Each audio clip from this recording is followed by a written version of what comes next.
नमस्कार मित्रों, आज हम बात करेंगे कि आपकी कुंडली में स्वाति नक्षत्र में शुक्र का क्या फल होगा। मित्रों, आपकी कुंडली में कौन सा ग्रह कौन से नक्षत्र में बैठा है या फिर आपका किस नक्षत्र में जन्म हुआ है, ये जानने के लिए एक वीडियो हम पहले ही बना चुके हैं। उस वीडियो की लिंक हम नीचे डिस्क्रिप्शन में दे देंगे, आप उसको देख लीजिएगा, आप तुरंत ही समझ जाएंगे, बहुत सरल है। और किस नक्षत्र में जन्म हुआ है तो क्या फल होगा, इस पर भी हम 27 वीडियो पहले ही बना चुके हैं, वो हमारे चैनल की प्लेलिस्ट में जाकर के आप देख लीजिएगा। आज हम बात करेंगे कि स्वाति नक्षत्र में शुक्र का क्या फल होगा। यदि आपकी कुंडली में शुक्र स्वाति नक्षत्र में बैठे हैं तो क्या फल होगा, आइए हम जान लेते हैं। मित्रों, कुंडली में यदि शुक्र स्वाति नक्षत्र के पहले चरण में बैठे हैं तो ऐसे व्यक्ति का कुटुंब परिवार बड़ा होता है। कई बार ये लोग ज्वाइंट फैमिली में रहते हैं, इस कारण से इनका कुटुंब परिवार बड़ा होता है। अथवा इन लोगों के अधीन रह कर के काम करने वाले लोग ज़्यादा होते हैं। इनके वर्क प्लेस में या फिर इनके व्यापारिक क्षेत्र में इनके नीचे रह कर के काम करने वाले लोग ज़्यादा होते हैं। कई बार ये लोग कोई ना कोई सामाजिक काम करते हैं, इस कारण से भी पूरे समाज को अपना परिवार मानने वाले होते हैं। अथवा ये लोग कोई ना कोई ऐसा व्यापार करते हैं जिस व्यापार में इनको अपने कस्टमर्स के साथ में अच्छा पारिवारिक संबंध बनाना पड़ता है। कहने का मतलब है कि चाहे जैसे भी हो, लेकिन इन लोगों को ज़्यादा लोगों की जिम्मेदारी उठानी पड़ती है, क्योंकि यदि आप अपने कुटुंब में बहुत सारे लोगों की जिम्मेदारी उठा रहे हैं तो वो भी आपका एक परिवार है। और यदि आप अपने व्यापार में अपने कस्टमर्स को साथ में लेकर के चल रहे हैं तो वो कस्टमर भी आपके एक परिवार की तरह हैं। और यदि आप कोई ना कोई सामाजिक काम कर रहे हैं तो समाज के लोग भी आपका परिवार हैं। तो ये लोग वैसे ही होते हैं, ये लोग कहीं ना कहीं बहुत ज़्यादा लोगों की जिम्मेदारी लेकर के चलने वाले होते हैं। अपने कुटुंब के लोगों की, यदि कुटुंब में ज़्यादा लोग नहीं हैं तो फिर कहीं ना कहीं अपने वर्क प्लेस में या फिर कहीं समाज के लोगों की जिम्मेदारी लेकर के चलने वाले होते हैं। ये लोग बुद्धिमान होते हैं, विद्वान होते हैं और बहुत सारे विषयों की थोड़ी थोड़ी जानकारी रखने वाले होते हैं। ये लोग धार्मिक स्वभाव के भी होते हैं और धार्मिक विषयों को अच्छी तरह से समझने वाले होते हैं। ये लोग थोड़े गंभीर स्वभाव के होते हैं और इन लोगों को ये फूहड़पन पसंद नहीं आता। जैसे नई नई तरह की जो फैशन आती है ना, जो लाल बाल करना, पीले बाल करना या फिर फटे फुटे कपड़े पहनना, 4-5 चैन लट, ये सब इन लोगों को अच्छा नहीं लगता। ये लोग बहुत गंभीर और सादा सिंपल रहना पसंद करते हैं। इन लोगों को साज श्रृंगार का शौक़ होता है, अपने आप को बहुत सुंदर दिखाने का शौक़ होता है, लेकिन फूहड़पन इनको पसंद नहीं आता। जैसे वो अलग ही तरह के आजकल वो तैयार होते हैं ना, बाल खड़े कर लेना, कुछ ऐसा इनको पसंद नहीं आता। ये लोग बहुत सादा सिंपल रहने वाले होते हैं। ये लोग अपने साथ में रहने वाले हर व्यक्ति के साज श्रृंगार को लेकर के बहुत सतर्क भी रहते हैं। जैसे कोई इनका दोस्त है तो वो दोस्त यदि फटा फटा जीन्स पहन के आ गया या फिर कुछ ऐसे कपड़े पहन के आ गया जो कि ज़्यादा अच्छे नहीं लग रहे हैं, तो ये लोग उसको टोक देंगे कि अरे तुम ये मत पहनो, ऐसा ऐसा कर लो, ये अच्छा लगेगा, ऐसा। और ये लोग यदि किसी विपरीत लिंगी से दोस्ती करते हैं तो फिर विपरीत लिंगी के प्रति भी बहुत ज़्यादा संवेदनशील होते हैं और हमेशा उसका ध्यान रखने वाले होते हैं कि उसको किस तरह के कपड़े पहनना है, कैसे तैयार होना है। ये लोग बहुत ज़्यादा समझदार स्वभाव के भी होते हैं। किस व्यक्ति से कैसे बात करना है, किस व्यक्ति के सामने अपने आप को किस तरह से पेश करना है, इन लोगों को बहुत अच्छे से पता होता है। ये लोग विपरीत लिंगियों के प्रति अत्यधिक आकर्षित होने वाले भी होते हैं। विपरीत लिंगी का मतलब है कि यदि कोई स्त्री है तो वह पुरुषों के प्रति, और यदि कोई पुरुष है तो वह स्त्रियों के प्रति अत्यधिक आकर्षित होने वाला होता है। और ये लोग विपरीत लिंगियों से यदि दोस्ती करते हैं तो उनके साज श्रृंगार के प्रति, उनके पहनावे के प्रति, उनके स्वभाव के प्रति, हर चीज़ के प्रति वो लोग बहुत ज़्यादा ध्यान रखते हैं कि इसको कैसे रहना है, क्या पहनना है, क्या करना है, ये सब चीज़ों का ये लोग ध्यान रखते हैं।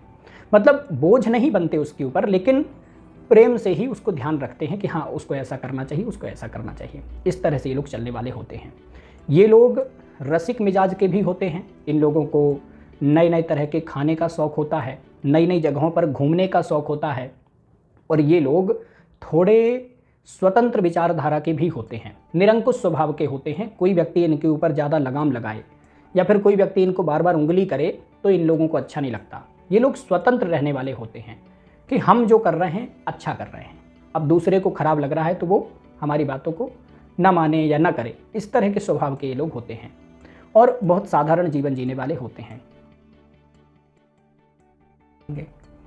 मित्रों, कुंडली में यदि शुक्र स्वाति नक्षत्र के दूसरे चरण में बैठे हैं तो ऐसा व्यक्ति बुद्धिमान और कूटनीतिज्ञ होता है। ये लोग कूटनीति में बहुत माहिर होते हैं। ये लोग दो लोगों के बीच में मध्यस्थता करने में भी बहुत माहिर होते हैं। दो लोगों के बीच में यदि लड़ाई झगड़ा हो गया तो इन दोनों को फिर से कैसे एक करना है, ये इन लोगों को बहुत अच्छे से पता होता है। और ये लोग मध्यस्थता करने में, बीच बचाव करने में माहिर होते हैं। इसी कारण से यदि ये लोग कोई ऐसा काम करें जिसमें कि ग्राहक एक तरफ है और दुकानदार एक तरफ है, बीच में ये लोग हैं, तो ग्राहक और दुकानदार को कैसे मिलवाना है ये इन लोगों को अच्छे से पता होता है। ये लोग यदि जॉब करते हैं तो उसमें भी ये लोग कॉन्ट्रैक्ट वगैरह दिलवाने का काम बहुत अच्छे से कर लेते हैं, क्योंकि कॉन्ट्रैक्ट दिलवाने में तो कंपनी एक तरफ है, कॉन्ट्रैक्टर एक तरफ है, या फिर सरकार एक तरफ है, कॉन्ट्रैक्टर एक तरफ है, तो उन दोनों को कैसे मिलवाना है ये इन लोगों को बहुत अच्छे से पता होता है। ये लोग यदि कमीशन बेस पर कोई काम करें या फिर ब्रोकरेज का काम करें, लाइजनिंग का काम करें, तो इन लोगों को अच्छा फ़ायदा होता है। ये लोग कई बार दो मंत्रियों के बीच में या फिर दो धनवान लोगों के बीच में भी मध्यस्थता करवाने वाले होते हैं। यहाँ तक कि ये लोग मध्यस्थता करवाने में इतने माहिर होते हैं कि ये लोग अपने रिश्तेदारों में भी मध्यस्थता करवाते हैं। जैसे इनके चाचा की और इनके ससुर जी की लड़ाई हो गई तो ससुर जी और चाचा जी में फिर से कैसे दोस्ती करवाना है इन लोगों को पता होता है। कहने का मतलब है कि ये लोग यदि बीच बचाव का, मध्यस्थता का काम करें तो अच्छा फ़ायदा कमाते हैं। वो चाहे किसी भी तरीके से मध्यस्थता करें, फ़ायदा होता है। ये लोग बुद्धिमान होते हैं और छल करने में भी बहुत माहिर होते हैं। बातों ही बातों में अपनी बुद्धि से सामने वाले व्यक्ति को कब छल लेंगे, कब ठग लेंगे, सामने वाले को भी पता नहीं चलेगा, और अपना काम निकलवाने में बहुत माहिर होते हैं। लेकिन ऐसा नहीं है कि ये लोग बहुत मीठा मीठा बोलने वाले होते हैं। ये लोग वाणी से बहुत ज़्यादा कड़वे होते हैं, बहुत तीखा बोलने वाले होते हैं और स्पष्ट बोलने वाले, मुंह पर बोलने वाले होते हैं। इस कारण से इनकी बातों का कई बार लोग बुरा भी मानते हैं, लेकिन ये लोग बुद्धिमान होते हैं, कूटनीतिज्ञ होते हैं। इस कारण से इनके काम लगातार बनते जाते हैं। ये लोग वाणी के कड़वे होते हैं, स्पष्ट बोलने वाले होते हैं, लेकिन समझदार भी होते हैं। अपनी बातों को किसी भी व्यक्ति पर थोपते नहीं हैं कि हम जो कह रहे हैं वही सही है, बाकी सब लोग गलत हैं। ऐसा इनका स्वभाव बिल्कुल नहीं होता। ये लोग समझदार होते हैं और अपनी बातों को अपने तक रखने वाले होते हैं। दूसरों पर थोपने का स्वभाव इनका बिल्कुल नहीं होता। ये लोग थोड़े साम्यवादी स्वभाव के होते हैं। सीधे शब्दों में यदि हम कहें तो कम्युनिस्ट विचारधारा के होते हैं। सभी लोगों को साथ लेकर के चलने का इनका स्वभाव होता है। लेकिन ये लोग बड़े लोगों से या फिर जो धनवान लोग हैं उन लोगों से थोड़ा मतभेद रखने वाले होते हैं। लेकिन ये लोग बुद्धिमान होते हैं, कूटनीतिज्ञ होते हैं, तो किसी भी व्यक्ति से अपना व्यवहार बिगाड़ते नहीं हैं, सबसे बना करके चलते हैं। ये लोग उन्नति भी खूब करते हैं, लेकिन इनसे जलने वाले लोग बहुत ज़्यादा होते हैं। कई बार तो इनके परिवार के लोग ही इनसे जलने लगते हैं, क्योंकि ये लोग अपने परिवार में, अपने कुटुंब में सबसे ज़्यादा उन्नति करने वाले होते हैं। इसलिए ये लोग अपने परिवार के लोगों की ही आंखों में खटकने लगते हैं और इनके परिवार के लोग या फिर इनके रिश्तेदार या फिर इनके करीबी लोग इनको कई बार परेशान करने की कोशिश भी करते रहते हैं। इसलिए इन लोगों के लिए यही सलाह है कि आप अपने परिवार के लोगों से या फिर अपने रिश्तेदारों से या फिर अपने करीबी लोगों से व्यापार संबंधी कोई वार्ता मत करिए, या फिर व्यापार से संबंधित, लाभ हानि से संबंधित कोई संपर्क ही मत रखिए, कोई व्यवहार ही मत करिए। ऐसा आप रिश्तेदारों से रिश्तेदारी की बातें करिए, परिवार के लोगों से परिवार की बातें करिए, बस उतने तक ही सीमित रखिए। अपने व्यापार से या फिर अपने कार्य क्षेत्र से अपने करीबी लोगों को, अपने दोस्तों को, अपने मित्रों को, अपने रिश्तेदारों को, अपने घर परिवार के लोगों को बिल्कुल दूर रखिए, क्योंकि इन लोगों के कारण आपको परेशानी हो सकती है। और यदि इन लोगों को पता चला कि आपके पास क्या है तो फिर ये आपसे जलेंगे भी, ईर्ष्या करेंगे, तो आपके लिए दिक्कत होगी। ऐसे लोग थोड़े निरंकुश स्वभाव के भी होते हैं, स्वतंत्र विचारधारा के होते हैं और अपने मन से काम करने वाले होते हैं। यदि कोई व्यक्ति बार बार आकर के इनको उंगली करता है या फिर कोई व्यक्ति लगाम लगाने की कोशिश करता है तो इन लोगों को बिल्कुल पसंद नहीं आता है।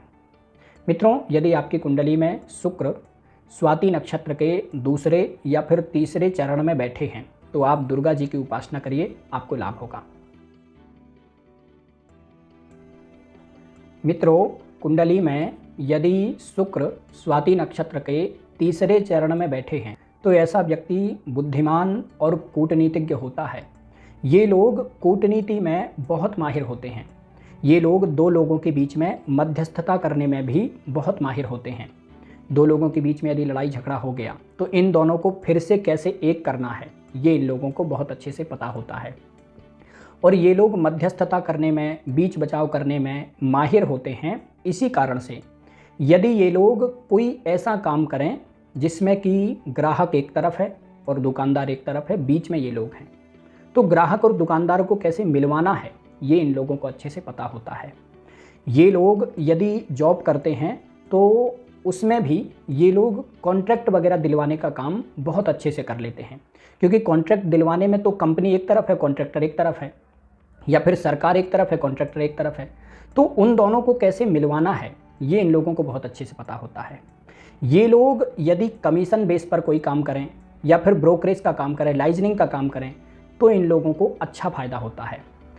ये लोग कई बार दो मंत्रियों के बीच में या फिर दो धनवान लोगों के बीच में भी मध्यस्थता करवाने वाले होते हैं। यहाँ तक कि ये लोग मध्यस्थता करवाने में इतने माहिर होते हैं कि ये लोग अपने रिश्तेदारों में भी मध्यस्थता करवाते हैं। जैसे इनके चाचा की और इनके ससुर जी की लड़ाई हो गई तो ससुर जी और चाचा जी में फिर से कैसे दोस्ती करवाना है इन लोगों को पता होता है।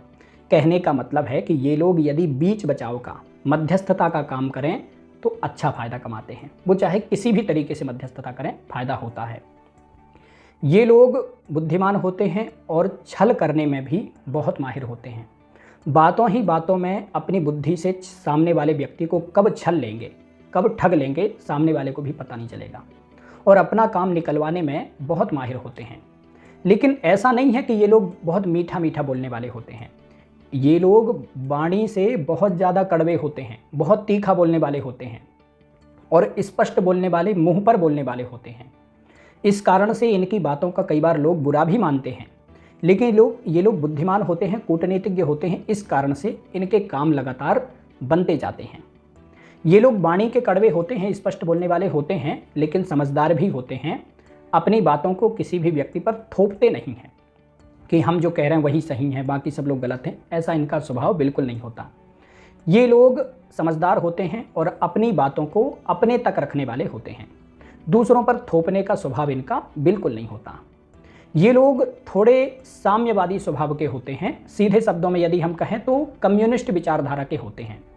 सभी लोगों को साथ लेकर के चलने का इनका स्वभाव होता है। लेकिन ये लोग बड़े लोगों से या फिर जो धनवान लोग हैं उन लोगों से थोड़ा मतभेद रखने वाले होते हैं।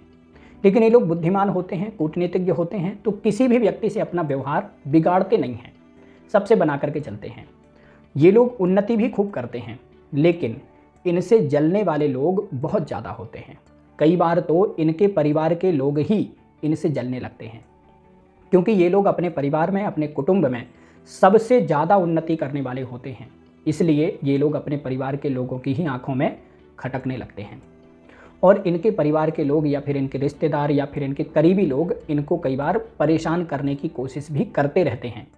इसलिए इन लोगों के लिए यही सलाह है कि आप अपने परिवार के लोगों से या फिर अपने रिश्तेदारों से या फिर अपने करीबी लोगों से व्यापार संबंधी कोई वार्ता मत करिए, या फिर व्यापार से संबंधित, लाभ हानि से संबंधित कोई संपर्क ही मत रखिए, कोई व्यवहार ही मत करिए। ऐसा आप रिश्तेदारों से रिश्तेदारी की बातें करिए, परिवार के लोगों से परिवार की बातें करिए, बस उतने तक ही सीमित रखिए। अपने व्यापार से या फिर अपने कार्य क्षेत्र से अपने करीबी लोगों को, अपने दोस्तों को, अपने मित्रों को, अपने रिश्तेदारों को, अपने घर परिवार के लोगों को बिल्कुल दूर रखिए, क्योंकि इन लोगों के कारण आपको परेशानी हो सकती है। और यदि इन लोगों को पता चला कि आपके पास क्या है तो फिर ये आपसे जलेंगे भी, ईर्ष्या करेंगे, तो आपके लिए दिक्कत होगी। ऐसे लोग थोड़े निरंकुश स्वभाव के भी होते हैं, स्वतंत्र विचारधारा के होते हैं और अपने मन से काम करने वाले होते हैं। यदि कोई व्यक्ति बार बार आकर के इनको उंगली करता है या फिर कोई व्यक्ति लगाम लगाने की कोशिश करता है तो इन लोगों को बिल्कुल पसंद नहीं आता है। मित्रों, यदि आपकी कुंडली में शुक्र स्वाति नक्षत्र के दूसरे या फिर तीसरे चरण में बैठे हैं तो आप दुर्गा जी की उपासना करिए, आपको लाभ होगा। मित्रों, कुंडली में यदि शुक्र स्वाति नक्षत्र के चौथे चरण में बैठे हैं तो ऐसे व्यक्ति का कुटुंब परिवार बड़ा होता है। कई बार ये लोग ज्वाइंट फैमिली में रहते हैं, इस कारण से इनका कुटुंब परिवार बड़ा होता है। अथवा इन लोगों के अधीन रह कर के काम करने वाले लोग ज़्यादा होते हैं। इनके वर्क प्लेस में या फिर इनके व्यापारिक क्षेत्र में इनके नीचे रह कर के काम करने वाले लोग ज़्यादा होते हैं। कई बार ये लोग कोई ना कोई सामाजिक काम करते हैं, इस कारण से भी पूरे समाज को अपना परिवार मानने वाले होते हैं। अथवा ये लोग कोई ना कोई ऐसा व्यापार करते हैं जिस व्यापार में इनको अपने कस्टमर्स के साथ में अच्छा पारिवारिक संबंध बनाना पड़ता है। कहने का मतलब है कि चाहे जैसे भी हो, लेकिन इन लोगों को ज़्यादा लोगों की जिम्मेदारी उठानी पड़ती है, क्योंकि यदि आप अपने कुटुंब में बहुत सारे लोगों की जिम्मेदारी उठा रहे हैं तो वो भी आपका एक परिवार है। और यदि आप अपने व्यापार में अपने कस्टमर्स को साथ में लेकर के चल रहे हैं तो वो कस्टमर भी आपके एक परिवार की तरह हैं। और यदि आप कोई ना कोई सामाजिक काम कर रहे हैं तो समाज के लोग भी आपका परिवार हैं। तो ये लोग वैसे ही होते हैं, ये लोग कहीं ना कहीं बहुत ज़्यादा लोगों की जिम्मेदारी लेकर के चलने वाले होते हैं। अपने कुटुंब के लोगों की, यदि कुटुंब में ज़्यादा लोग नहीं हैं तो फिर कहीं ना कहीं अपने वर्क प्लेस में या फिर कहीं समाज के लोगों की जिम्मेदारी लेकर के चलने वाले होते हैं। ये लोग बुद्धिमान होते हैं, विद्वान होते हैं और बहुत सारे विषयों की थोड़ी थोड़ी जानकारी रखने वाले होते हैं। ये लोग धार्मिक स्वभाव के भी होते हैं और धार्मिक विषयों को अच्छी तरह से समझने वाले होते हैं। ये लोग थोड़े गंभीर स्वभाव के होते हैं और इन लोगों को ये फूहड़पन पसंद नहीं आता। जैसे नई नई तरह की जो फैशन आती है ना, जो लाल बाल करना, पीले बाल करना या फिर फटे फुटे कपड़े पहनना, 4-5 चैन ये सब इन लोगों को अच्छा नहीं लगता। ये लोग बहुत गंभीर और सादा सिंपल रहना पसंद करते हैं। इन लोगों को साज श्रृंगार का शौक़ होता है, अपने आप को बहुत सुंदर दिखाने का शौक़ होता है, लेकिन फूहड़पन इनको पसंद नहीं आता। जैसे वो अलग ही तरह के आजकल वो तैयार होते हैं ना, बाल खड़े कर लेना, कुछ ऐसा इनको पसंद नहीं आता। ये लोग बहुत सादा सिंपल रहने वाले होते हैं।